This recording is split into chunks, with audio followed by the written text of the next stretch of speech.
nakita ko yung patayin ko. Sige ba, I will now take the time of Senator Estrada. So, sino yung... Huwag lang, sir. Huwag ka na lang lumayo. Yan yung katabi mo. Mamaya, sir. Mamaya. Unahin ko muna ito. Sir, kaya na senador. Mr. President, can I ask... Palayan niyo ako ng kaso. May korte. At sinasabi ninyo na bakit ninyo nalaman na matay, na ganun-ganun. So, ibig sabihin may witnesses kayo.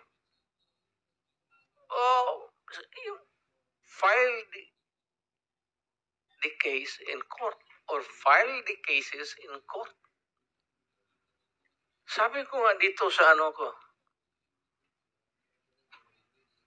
mine and mine alone. Gusto ko ang syudad ko maganda, malinis, at livable. At sa awa ng Diyos, ako ang nauna sa Pilipinas. Alam mo bakit, sir? Ako po'y empleyado lang ng gobyerno. I started as a prosecutor.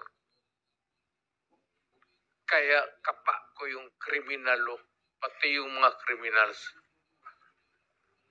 That is why, Mr. President, thousands, I would say, from yung naging mayor ako. Marami. Ito yan sila. Nandito yan sila lahat. And they would tell you, si Danao, si Koy, si Nambua. Ito si Senator Bato. Maraming namatay, pero ang namatay, sir, mga kriminal.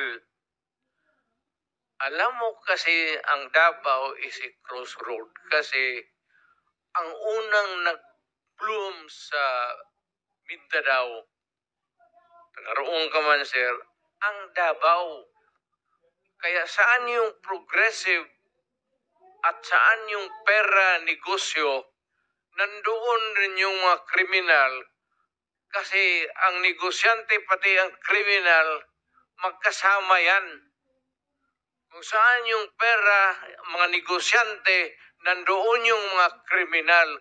Kaya ganun.